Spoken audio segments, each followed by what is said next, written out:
Hello my dear students, आज हम अपने रिवीजन टूर का लेक्चर नंबर 5 स्टार्ट करने जा रहे हैं। तो चलिए, पिछली बार हम लोगों ने जिस टॉपिक को डिस्कस किया था लास्ट में, वो टॉपिक था हमारा ऑपरेटर्स। ठीक है, अब देखो हम लोग जो है जिस टॉपिक को कर रहे हैं उसका नाम था पहले टोकन। ठीक है, टोकन नाम के टॉपिक को हम लोग कर रहे थे। अपने इस टोकन नाम के टॉपिक के अंदर हम लोगों ने कीवर्ड्स के बारे में पढ़ लिया। ठीक है, सेकंड चीज फिर हम लोगों ने पढ़ा आइडेंटिफायर के बारे में। अच्छा, आइडेंटिफायर को पढ़ने के बाद फिर तीसरी चीज जो हमने पढ़ी वो थी हमारे पास, दैट इज लिटरल्स। ठीक है जी, और लिटरल्स को पढ़ने के बाद नेक्स्ट चीज हम लोगों ने पढ़ी ऑपरेटर। तो अभी तक फिलहाल हम जो 4 टोकन्स हैं उनको कर चुके हैं। अब ऑपरेटर्स के बाद यहां पे जो अगला लास्ट टोकन आता है उसका नाम है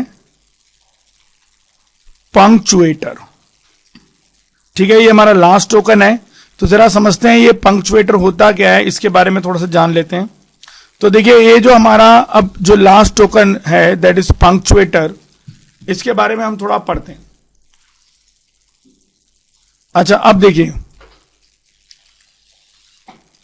अब ये जो पंक्चुएटर होता है क्या होता है।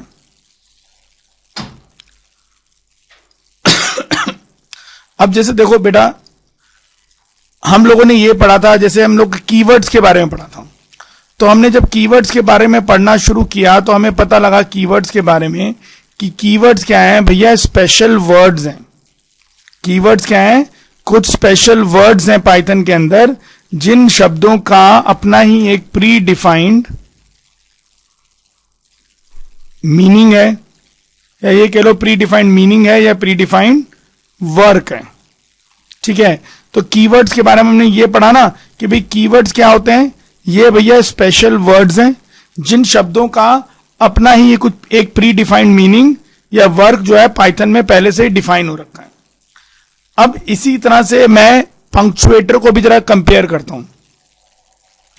तो अब पंक्चुएटर्स क्या है, अब जो पंक्चुएटर्स हैं ये बेसिकली कुछ स्पेशल सिंबल्स हैं, कुछ स्पेशल सिंबल्स हैं।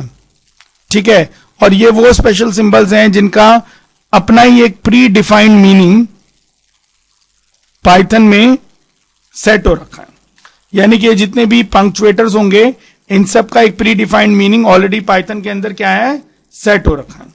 तो अगर हम इसकी डेफिनेशन पढ़ते हैं तो क्या बनेगी हमारे पास डेफिनेशन पंक्चुएटर की, कि भाई these are the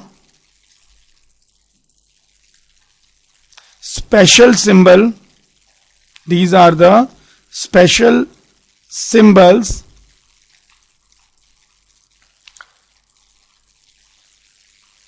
having its own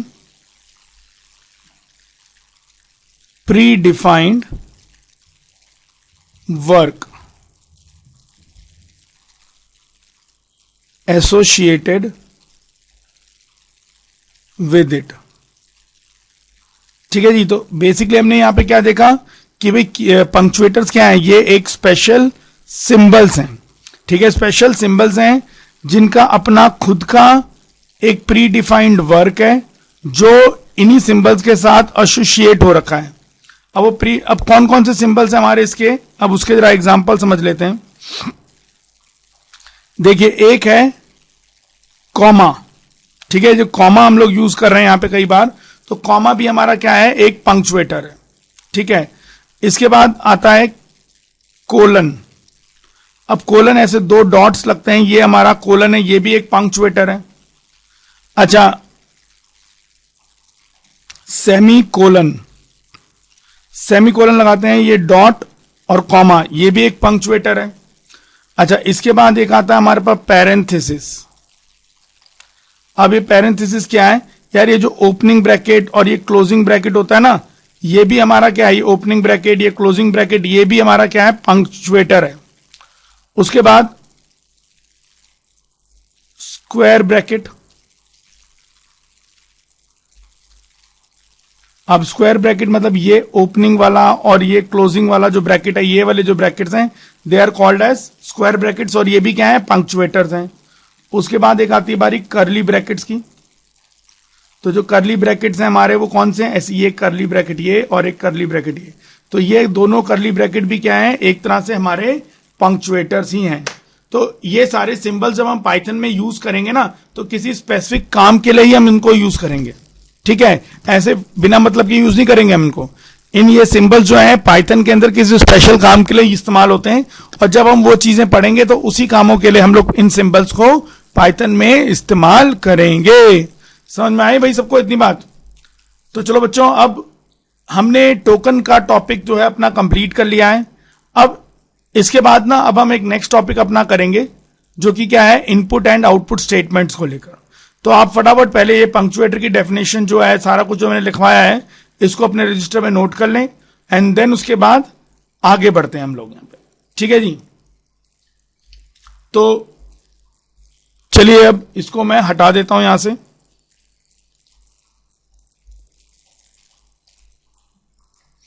now अब हमारी स्क्रीन हो गई क्लियर, और अब हम एक नया फ्रेश टॉपिक स्टार्ट करते हैं जिसका नाम है इनपुट एंड आउटपुट स्टेटमेंट।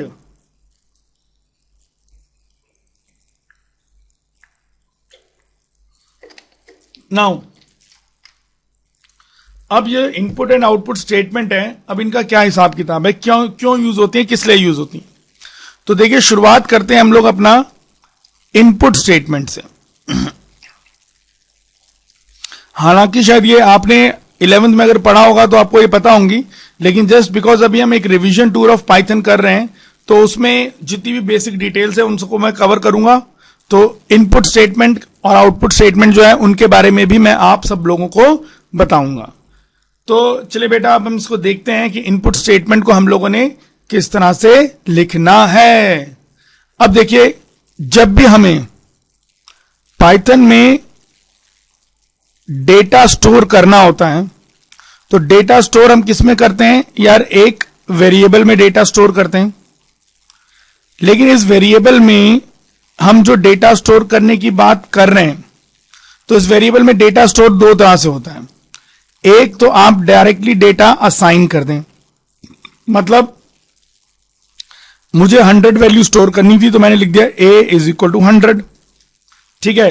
तो जैसे मैंने लिखा a इज इक्वल टू 100, तो जब ये लाइन एग्जीक्यूट होगी तो क्या होगा भाई, मेमोरी में एक जगह बन जाएगी, 100 उसमें आ जाएगा और a जो है वो उस जगह को रेफर करने लगेगा, ये हो जाएगा भाई इसके अंदर।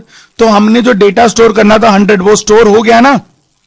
अच्छा, लेकिन ये कौन से तरीके को यूज करके स्टोर किया हमने, असाइन वाले तरीके को यूज करके। नाउ उसके बाद नेक्स्ट आते हैं हम लोग कि अब डेटा स्टोर करने के लिए हमारे पास एक और तरीका भी है वेरिएबल में, वो है यूजर से इनपुट लेना, ठीक है, यूजर से इनपुट लेना, और वो भी कब, एग्जीक्यूशन टाइम में, यानी कि जब हमारा प्रोग्राम एग्जीक्यूट हो रहा है उस समय यूजर से एग्जीक्यूशन टाइम में इनपुट लेना। इस काम के लिए, इस इनपुट को लेने के लिए एक फंक्शन इस्तेमाल होता है जिसका नाम क्या है, इनपुट। ये इनपुट नाम का फंक्शन यूज होता है, ठीक है। तो अब जरा इस इनपुट के बारे में भी थोड़ी बात समझ लेते हैं कि यार ये जो इनपुट नाम का जो फंक्शन अब हमारे सामने आया है नया नया, तो भैया ये इनपुट नाम का फंक्शन करता क्या है। देखो अब मैं इसकी डेफिनेशन लिख रहा हूं, द इनपुट फंक्शन, ठीक है, input function accepts the data from user, accepts the data from user as a string, ठीक है, as a string, and store it in the specified variable. तो ये बेसिकली जो इनपुट वाला फंक्शन है ये क्या करता है भाई, ये इनपुट वाला फंक्शन एक्सेप्ट करता है डेटा, कहां से, यूजर से, ठीक है। यूजर ने जो भी डेटा दिया है ये उसको एक्सेप्ट करता है, लेकिन ये हर डेटा को क्या ट्रीट करके रखता है, एज अ स्ट्रिंग। क्यों? क्योंकि देखो स्ट्रिंग के अंदर कुछ भी आप डलवा सकते हो। अगर आपके पास कैरेक्टर डेटा है वो भी स्ट्रिंग में चला जाएगा, नंबर्स हैं वो भी स्ट्रिंग में चले जाएंगे, क्योंकि स्ट्रिंग के अंदर हर तरह का डेटा आ सकता है। ठीक है, बस ये हमने ऑलरेडी देखा भी हुआ है। और फिर ये जो भी डेटा यूजर ने इनपुट किया है उसको एज अ स्ट्रिंग लिया और फिर उसको जो भी वेरिएबल दे रखा उस वेरिएबल में डलवा देगा। अब जरा इसके एग्जीक्यूशन को समझते हैं कि भैया ये किस तरह से वर्क हो रहा है। अब जैसे एग्जांपल के तौर पे देखो, मैंने एक वेरिएबल लिया एज और यहां पे कर दिया इनपुट, और इनपुट फंक्शन में क्या होता है कि इसमें ब्रैकेट के अंदर आप मैसेज लिखते हैं, एंटर एज। मान लो मैंने मैसेज लिख दिया ये ऐसे। अब जब ये वाली स्टेटमेंट एग्जीक्यूट होगी तो क्या होगा? देखो जैसे ये स्टेटमेंट एग्जीक्यूट होगी सबसे पहले इनपुट क्या करेगा कि यार उसके अंदर ये जो फंक्शन, ये जो लिखा हुआ है मैसेज लिखा हुआ है, सबसे पहले वो इस मैसेज को डिस्प्ले करेगा। तो मैसेज आएगा एंटर एज, ये मैसेज आ गया। अच्छा, अब यूजर इस मैसेज के आने के बाद एज एंटर करेगा। मान लो यूजर ने एज एंटर करी 16, तो जैसे 16 लिख के एंटर मारा तो क्या हुआ? अब ये जो 16 डेटा यूजर ने लिख के एंटर मारा था, ये डेटा किसके पास जाएगा? ये डेटा जाएगा इनपुट फंक्शन के पास। लेकिन इनपुट फंक्शन क्या करेगा? इस 16 को एज अ स्ट्रिंग के तौर पर अपने पास स्टोर करेगा, और फिर ये जब डलवाएगा एज नाम के वेरिएबल में, तब भी ये इसको कैसे डलवाएगा? एज अ स्ट्रिंग के तौर पर डलवाएगा। तो मतलब कुछ ऐसा हो जाएगा हमारे पास, जैसे ये लाइन जब एग्जीक्यूट हुई तो ऐसा समझ लो कि भाई कंप्यूटर में एक जगह बन गई, यहां पे 16 स्टोर तो है लेकिन 16 एज अ स्ट्रिंग के तौर पे स्टोर है, और एज नाम का वेरिएबल हमारा इस जगह को रेफर कर रहा है। ऐसा कुछ हो गया, यानी यहां पे 16 स्टोर हो रहा है लेकिन as a string, not an integer. अच्छा, अब हमने कहा कि भाई इसमें क्या नुकसान हो गया अगर ऐसा हो गया तो? अब देखो यहां पे अब पहले फटाफट इसको आप नोट कर लो, फिर मैं आगे जरा इस केस को और समझाता हूं। ठीक है, तो फटाफट जल्दी से जल्दी इसको नोट करें ताकि हम आगे बढ़ सकें। तो वीडियो को करो पॉज और इसको करो नोट, एंड देन उसके बाद फिर हम आगे बढ़ते हैं। तो चलो अब मैं ये डेटा हटा देता हूं यहां से सारा, और ये जिस बात को हम लोग डिस्कस कर रहे थे इसी को आगे अपना कंटिन्यू करते हैं। तो देखो जैसे हम लोगों ने बात करी कि भैया यहां पे एज नाम का एक वेरिएबल ले लिया, इज इक्वल टू इनपुट कर दिया, और इनपुट फंक्शन में खास बात क्या होती है, उसके बाद ब्रैकेट के अंदर आपको एक मैसेज लिखना पड़ता है। जैसे मैंने लिख दिया एंटर एज। ठीक है, तो मैंने बताया था जब ये लाइन एग्जीक्यूट होगी तो होगा क्या? जैसे इसमें आउटपुट में क्या होगा कि जैसे ये लाइन आई तो सिस्टम देखेगा यार ये इनपुट फंक्शन है और ये इनपुट के अंदर का मैसेज है, तो सबसे पहले वो स्क्रीन पर यूजर को मैसेज ही दिखा देगा जो उसने लिखा हुआ है। तो एंटर एज इक्वल टू ये मैसेज आ गया। अब उसके बाद यूजर कुछ डेटा देगा, जैसे यूजर ने 16 डेटा दिया। अब ये 16 जो है बेसिकली जब ये इनपुट जाएगा किसके पास? इनपुट वाले फंक्शन के पास जाएगा, लेकिन इनपुट वाला फंक्शन इस 16 को एज अ इंटीजर नहीं बल्कि एज अ स्ट्रिंग ट्रीट करेगा, और फिर ये इनपुट वाला फंक्शन इस डेटा को एज में डलवा देगा, लेकिन एज में भी कैसे डलवाएगा? As a string. तो होने को कुछ इस तरह से काम होगा कि मेमोरी में एक जगह बन गई, वहां पे 16 स्टोर हो गया एज अ स्ट्रिंग, और एज नाम से वेरिएबल उस जगह को रेफर कर रहा है। बट अब प्रॉब्लम क्या है कि अगर मान लो कल को मैं ये देखना चाहूं कि भाई आज तो 16 साल उम्र है लेकिन 10 साल के बाद क्या उम्र होगी, तो मान लो एज में +10 करके देखना है। अब मैंने जैसे ही लिखा यहां पे अपने कोड में, सपोज मान लो मैं जैसे लिख दूंगा कि भैया एज आ गई, अब सीधा करो एज इज इक्वल टू या एक्स इज इक्वल टू, मैंने करा एज +10, सपोज ये लिखा मैंने। अब क्या होगा, जैसे ही ये लाइन एग्जीक्यूट होगी तो होगा क्या? देखो अब उसने देखा यार एज के अंदर जो डेटा है वो क्या है? स्ट्रिंग है। एज के अंदर जो डेटा है वो क्या है? स्ट्रिंग है।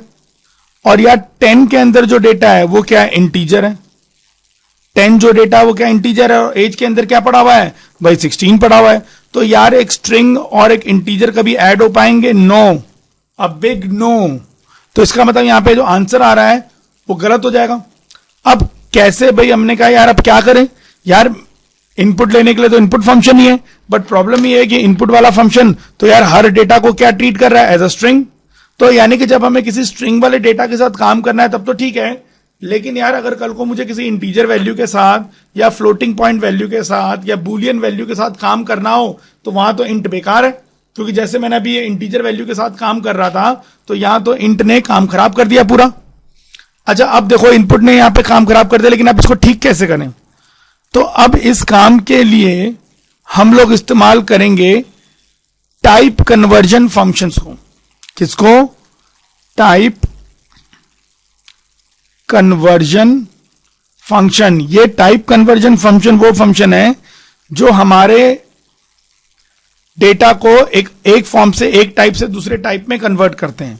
ठीक है, तो दीज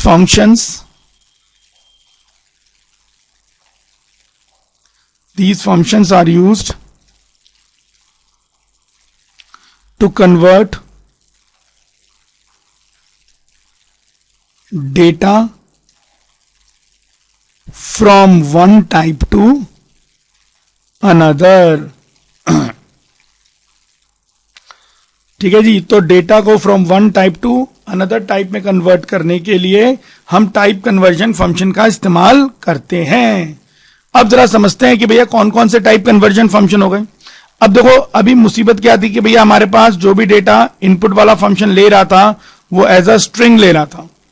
अब देखो अगर मुझे स्ट्रिंग वाले डेटा को किस में कन्वर्ट करना है यार? इंटीजर में कन्वर्ट करना है। या स्ट्रिंग वाले डेटा को मुझे किस में कन्वर्ट करना है यार? फ्लोटिंग पॉइंट में कन्वर्ट करना है। फ्लोटिंग पॉइंट वाले टाइप में कन्वर्ट करना है। या स्ट्रिंग के अंदर जो डेटा आया है मुझे उसे किस में कन्वर्ट करना है यार? Boolean type. बूलियन कौन सा? ट्रू और फॉल्स वाला होता है, तो बूलियन टाइप में कन्वर्ट करना है। तो स्ट्रिंग डेटा को अलग अलग टाइप में कन्वर्ट करने के लिए हमारे पास क्या तरीका है? तो इसके लिए हमारे पास टाइप कन्वर्जन फंक्शन है। अगर मुझे इंट में कन्वर्ट करना है, इंटीजर में कन्वर्ट करना है, तो मैं इंट और ब्रैकेट। अगर फ्लोटिंग पॉइंट में कन्वर्ट करना है, फ्लोट और ब्रैकेट। और अगर वहीं बूलियन में कन्वर्ट करना है तो बूल और ब्रैकेट। ठीक है जी। अच्छा अब हमारे साथ ऐसा भी हो सकता है कि मान लो मेरे पास इंटीजर डेटा है, या मान लो मेरे पास फ्लोटिंग पॉइंट डेटा है। ठीक है, या मान लो मेरे पास बूलियन डेटा है। अगर मान लो मेरे पास सिचुएशन कुछ इस तरह से, मुझे इंटीजर डेटा को स्ट्रिंग में कन्वर्ट करना है, या फ्लोटिंग पॉइंट डेटा को स्ट्रिंग में कन्वर्ट करना है, या बूलियन डेटा को स्ट्रिंग में कन्वर्ट करना है। अब अगर मुझे स्ट्रिंग में कन्वर्ट करना है तो उसके लिए मैं क्या करूं? उसके लिए मैं यहां पे str नाम का फंक्शन इस्तेमाल करूंगा। ठीक है, तो ये हमारे कुछ टाइप कन्वर्जन फंक्शन है। तो जरा मैं इनको भी आपको पाइथन में एक बार रन करके दिखा देता हूं ताकि आपको भी थोड़ा सा आइडिया लग जाए कि भैया ये टाइप कन्वर्जन फंक्शन चलते कैसे हैं। तो आप फिलहाल जो है इसको फटाफट नोट कर लें ताकि हम आगे इनके एग्जाम्पल्स को कर सकें। तो चलो जी, करो वीडियो 2 मिनट के लिए पॉज और इसको फटाफट अपनी कॉपियों में नोट करो। ठीक है जी। अब तुमने तो नोट कर लिया होगा, अब जरा इसको एक बार हम प्रैक्टिकली इंप्लीमेंट करके देखते हैं कि किस तरह से काम बनेगा हमारे पास यहां पे। तो देखो अब मैं पाइथन को ओपन कर रहा हूं।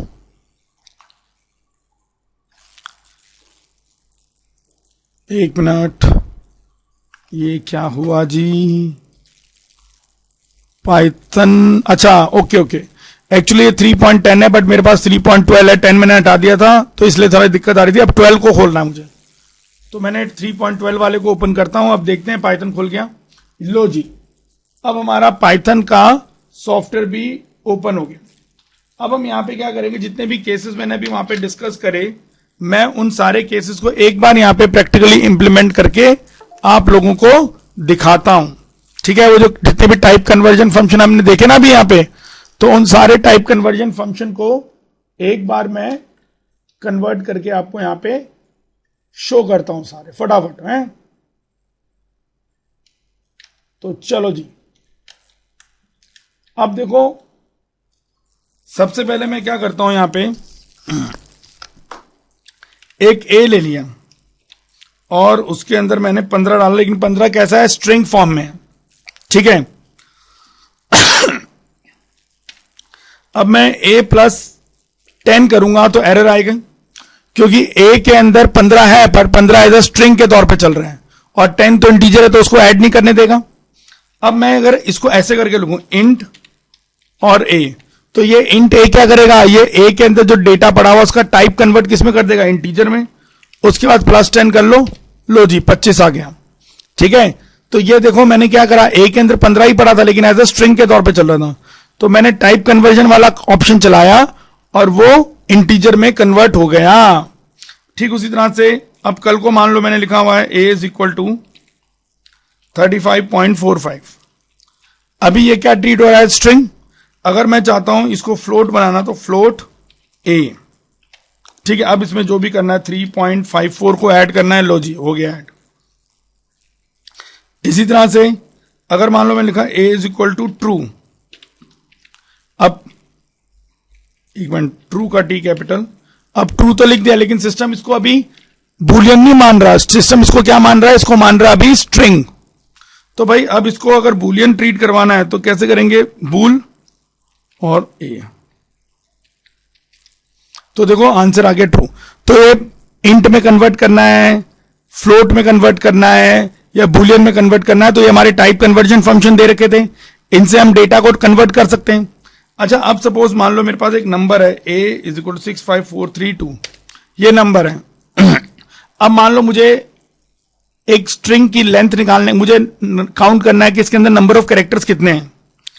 अब चक्कर ये है कि मेरे पास एक एलियन वाला फंक्शन यूज होता है जो कि नंबर ऑफ कैरेक्टर्स बता देता है, लेकिन ये एलियन वाला फंक्शन अभी नहीं चल पाएगा क्योंकि ये स्ट्रिंग के ऊपर चलता है, बट ए के अंदर तो अभी इंटीजर है ना। तो देखो अब मैं चाहता हूं कि ए के डेटा को वो लेंथ फंक्शन के लिए स्ट्रिंग में ट्रीट कर ले, तो क्या करना पड़ेगा, str और यहां पे ए को इसके ब्रैकेट के अंदर डाल दो, बस। लो जी एंटर मारा, लेंथ आ गई ना 5, क्योंकि इसके अंदर कितने कैरेक्टर्स दे रखे हैं, हमारे पास 5 कैरेक्टर्स दे रखे हैं। ठीक है जी, बात समझ में आई।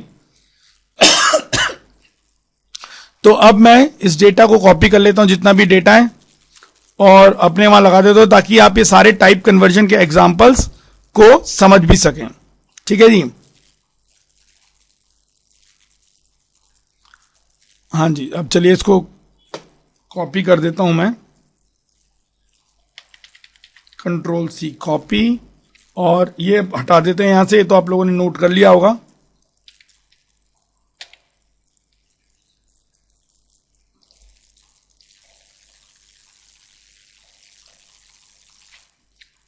ठीक है, तो यहां पे जो जो एक्स्ट्रा चीजें आई हैं उनको जरा कर देते हैं।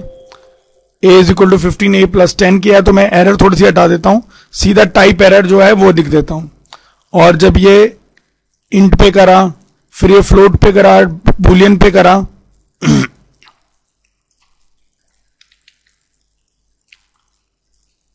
ठीक है, तो ये लिख देते हैं। बाकी ये जो एग्जाम्पल है दूसरा वाला, ये मैं थोड़ा साइड में लगा देता हूं उसके।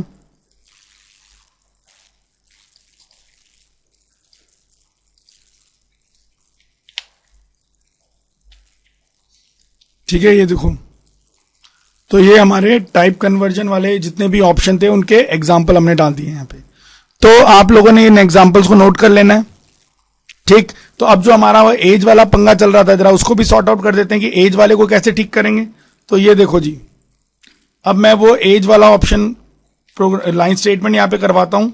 तो देखो, age is equal to input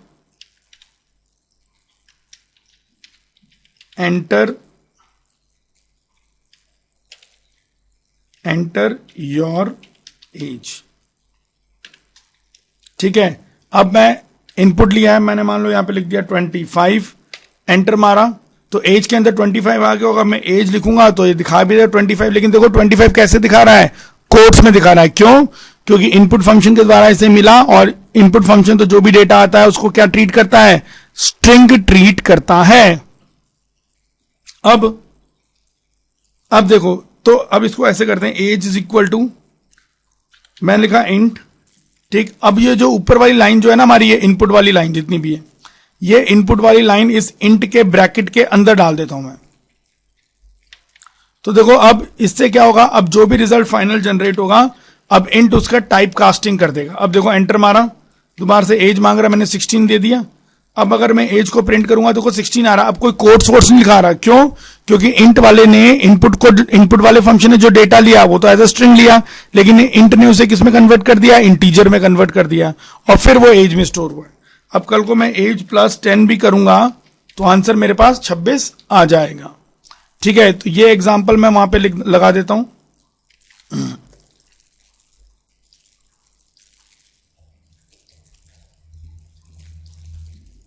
low जी, तो ये हमारा वो एग्जाम्पल हो गया जो हमें चाहिए था। ठीक है, तो इसको फटाफट नोट कर लें।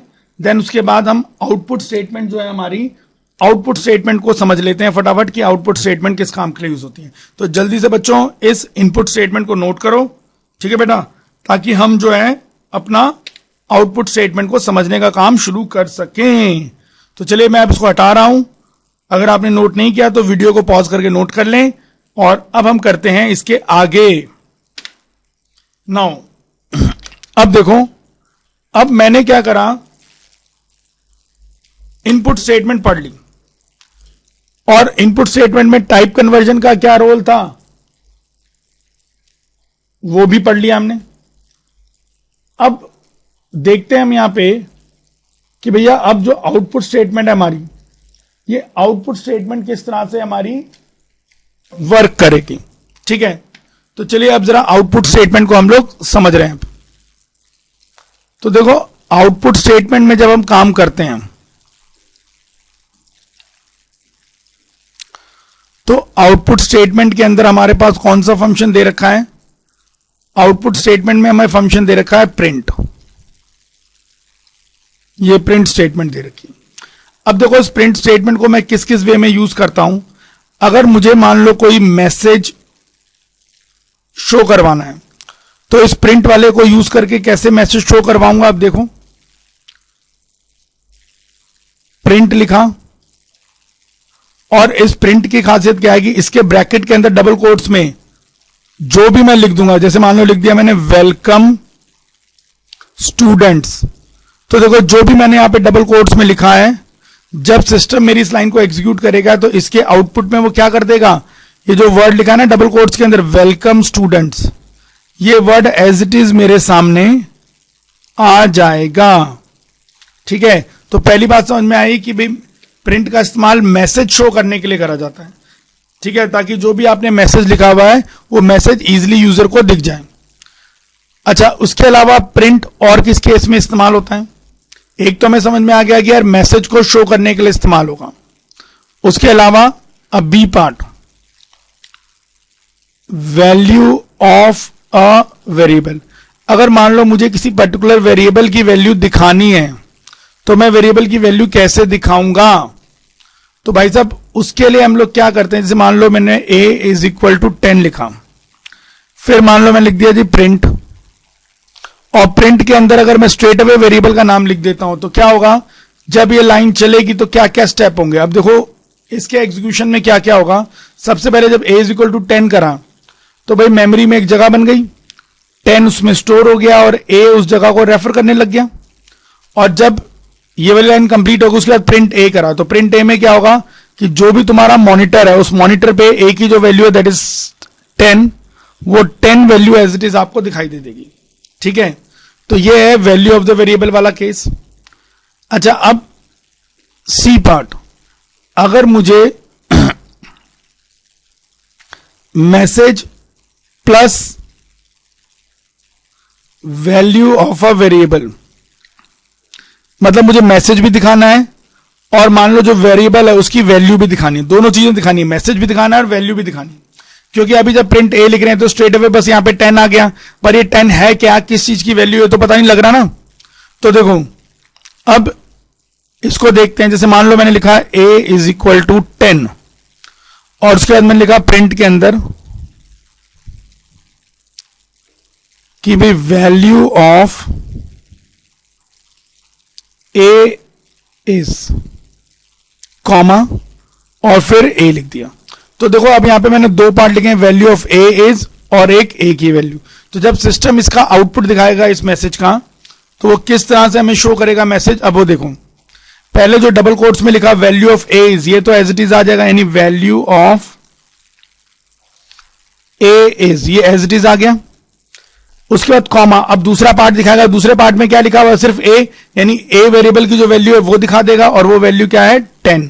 तो हमारे पास जो आउटपुट बन के आएगा वो कुछ इस तरह से बन के आएगा। ठीक है, तो value of variable A is 10, ये मैसेज आपके सामने शो होगा।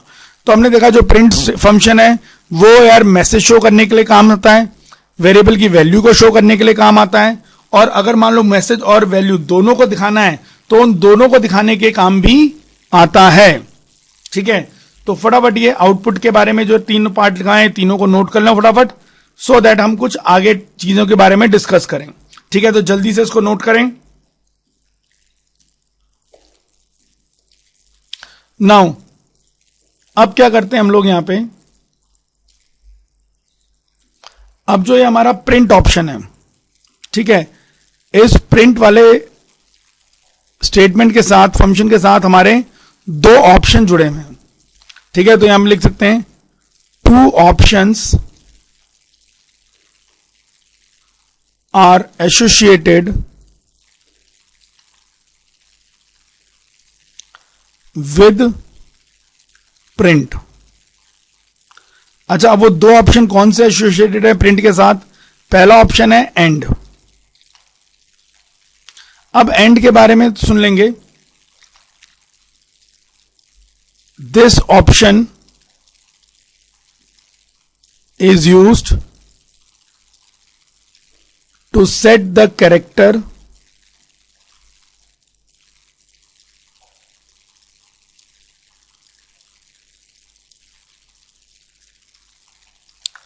displayed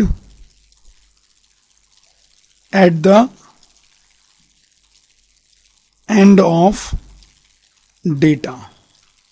ठीक है, तो जो भी तुम्हारा डेटा प्रिंट के द्वारा तुम शो करवा रहे हो, तो उस डेटा के शो करने के बाद सबसे लास्ट में जो एंड की वैल्यू जो है उसके अकॉर्डिंगली वो काम करेगा।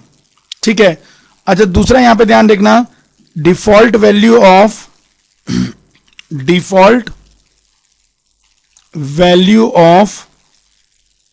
And is /n। /n होता है नेक्स्ट लाइन के लिए, तो एंड की डिफॉल्ट वैल्यू क्या है? /n।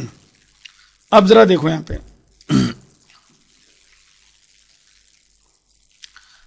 सपोज मान लो मैंने लिखा प्रिंट और यहां पे लिख दिया LAAKS लक्ष्य, और फिर मैंने लिख दिया प्रिंट और फिर डबल कोट्स में लिख दिया टेक्नोलॉजी। अब देखें यहां पे जब ये दो सिस्टम इन दो लाइनों को एग्जीक्यूट करेगा तो किस वे में वो चलेगा, इसके बारे में देखते हैं। देखो सबसे पहले सिस्टम इस वाली लाइन पे आया। अच्छा, इस वाली लाइन पे लिखा था लक्ष्य को प्रिंट करो, तो भाई इसने लक्ष्य प्रिंट किया। अच्छा, प्रिंट होने के बाद अब सिस्टम देखता है कि यार एंड ऑप्शन की जो इस प्रिंट वाले फंक्शन के अंदर एंड ऑप्शन की वैल्यू क्या है। फिलहाल मैंने इस लाइन में एंड ऑप्शन के बारे में तो कुछ लिखा ही नहीं, तो सिस्टम ने यहां पे एंड ऑप्शन की जो डिफॉल्ट वैल्यू होती है वो क्या होती है? /n, वो मान के चला। क्योंकि मैंने यहां पे एंड ऑप्शन लिखा नहीं है तो इसलिए बाय डिफॉल्ट उसने एंड की वैल्यू क्या मान के चला है? /n। तो अब लक्ष्य प्रिंट करने के बाद लास्ट में वो /n करेगा। /n करने से क्या होगा? नेक्स्ट लाइन, यानी कि कर्सर कहां आ जाएगा? नेक्स्ट लाइन में पहुंच जाएगा। तो /n जो है, /n का मतलब क्या होता है? Next line. ठीक है, तो यहां पे एंड ऑप्शन लिखा नहीं था तो सिस्टम ने बाय डिफॉल्ट प्रिंट के साथ जो एंड ऑप्शन होता है उसको एग्जीक्यूट कर दिया, और एंड ऑप्शन की डिफॉल्ट वैल्यू क्या थी? /n। तो लक्ष्य प्रिंट करने के बाद लास्ट में /n किया। /n करने का मतलब क्या हुआ? कर्सर नेक्स्ट लाइन पे पहुंच गया। अच्छा, अब जब यहां पे टेक्नोलॉजी वर्ड प्रिंट करने की बात आई, जब कौन सा प्रिंट करने की बात आई? टेक्नोलॉजी वर्ड प्रिंट करने की बात आई, तो अब वो प्रिंट यहां से नहीं बल्कि अगली लाइन से ही होगा। तो यहां पे टेक्नोलॉजी वर्ड प्रिंट हुआ। अच्छा, अब उसने इसका भी एंड ऑप्शन देखा। अब इसका भी एंड ऑप्शन तो लिखा नहीं था कुछ, तो इसकी भी एंड की वैल्यू बाय डिफॉल्ट क्या मान के चले? /n। तो कर्सर अब टेक्नोलॉजी को दिखाने के बाद कर्सर कहां आ जाएगा? नेक्स्ट लाइन में आ जाएगा। अब चलो अगर मान लो मैं एंड ऑप्शन लिख दूं तब क्या होगा, मतलब अब देखो मैं अगर इसको ऐसे लिखता हूं प्रिंट, मैंने लिखा लक्ष्य, उसके बाद मैंने कर दिया end is equal to hash, और फिर मैंने लिखा प्रिंट टेक्नोलॉजी। अब देखो जब मैं ये डेटा को प्रिंट करूंगा तो मेरा आउटपुट क्या आएगा, अब उसको समझ लो। पहली लाइन वो प्रिंट करेगा लक्ष्य, तो उसने LAAKSH लक्ष्य प्रिंट कर दिया। अब लक्ष्य प्रिंट करने के बाद अब यहां पे तो एंड ऑप्शन दे रखा है ना, तो अब एंड में क्या करेगा, स्लैशन तो कर नहीं सकता क्योंकि यहां पे हैश दे रखा है, तो एंड में क्या लगा देगा इसके हैश, और कर्सर यहीं पे रुकेगा। इनमें कर्सर नेक्स्ट लाइन में क्यों चला जाता था, बिकॉज एंड की डिफॉल्ट वैल्यू स्लैशन थी, इस स्लैशन के कारण कर्सर नेक्स्ट लाइन पे चला जाता था। लेकिन अब तो मैंने अपनी तरफ से वैल्यू दे दी ना हैश, तो अब इसने एंड में क्या करा, हैश प्रिंट कर दिया और कर्सर अभी यहीं रुका हुआ है। उसके बाद ये लाइन खत्म, अब नेक्स्ट लाइन पे आएगा, अब टेक्नोलॉजी प्रिंट करना, तो टेक्नोलॉजी कहां से, यहां से प्रिंट होगा, टेक्नोलॉजी प्रिंट हो गया। ठीक है, तो इस तरह से लक्ष्य हैश टेक्नोलॉजी प्रिंट हो जाएगा। अब इसमें तो एंड ऑप्शन ही दे रखा ना, तो इसमें डिफॉल्ट एंड की वैल्यू क्या लेगा, /n, तो अब ये टेक्नोलॉजी दिखा के कर्सर पहुंच जाएगा अगली लाइन में। ठीक है, तो आपको बात समझ में आई होगी कि यार एंड ऑप्शन असल में करता क्या है। तो पहला ऑप्शन तो हमने देख लिया एंड, और हमने बोला this option is used to set the character displayed at the end of the data, यानी जो भी आपका डेटा प्रिंट हो गया उसके एंड में अब कौन सा कैरेक्टर लगेगा वो। अगर हम कोई वैल्यू नहीं अपनी तरफ से नहीं देते तो बाय डिफॉल्ट /n कैरेक्टर लगता है, और /n कैरेक्टर का काम क्या होता है, नेक्स्ट लाइन पे लेकर आना। ठीक है, जितनी बात। तो प्रिंट का पहला ऑप्शन हमने देख लिया एंड। अब आते हैं प्रिंट के जुड़े हुए दूसरे ऑप्शन के बारे में। तो मैं अब इस डेटा को रिमूव कर रहा हूं, आप फटाफट वीडियो पॉज करके इसको नोट कर लें आराम से, एंड देन उसके बाद फिर वीडियो स्टार्ट करेंगे, तो हमारा आगे का जो टॉपिक है वो हम अपना इनिशिएट करते हैं। ठीक है, तो अब जो दूसरा ऑप्शन है इसके बाद एंड के बाद, उसके बारे में डिस्कस करने अब हम जा रहे हैं। तो देखो एंड हो गया, अब एंड के बाद नेक्स्ट ऑप्शन आता है मेरे पास सेप। अब इस सेप में क्या है, तो देखिए सेप की डेफिनेशन क्या है, this option is used to set the separator mark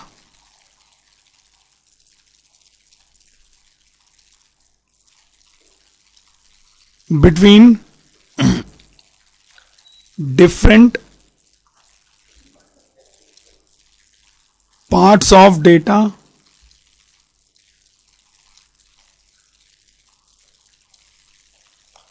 shown through print function। ठीक है, तो this option is used to set the separator, ये एक सेपरेटर वाला सिंबल सेट करने में मदद करेगा between the different part of the data shown through print. अब देखो क्या है, एक पॉइंट तो हमारा ये हो गया। दूसरा पॉइंट क्या है कि default value of shape is, default value of shape is space. अब सेप के अंदर जो डिफॉल्ट वैल्यू है वो क्या है, स्पेस है। तो चलिए जरा इसका इंप्लीमेंटेशन भी देख लेते हैं कैसे होगा। अब मान लो मैंने लिखा प्रिंट, पहले मैंने डबल कोट्स में लिखा हेलो, डबल कोट्स बंद, कॉमा, फिर डबल कोट्स में लिख दिया मैंने फ्रेंड्स और डबल कोट्स बंद। ठीक है, तो ऐसे मैं कर सकता हूं, वैसे चाहता मैं हेलो फ्रेंड्स एक में लिख देता, लेकिन ऐसे मैं अगर अलग अलग लिखना चाहूं तो मैं लिख सकता हूं, कोई दिक्कत नहीं है।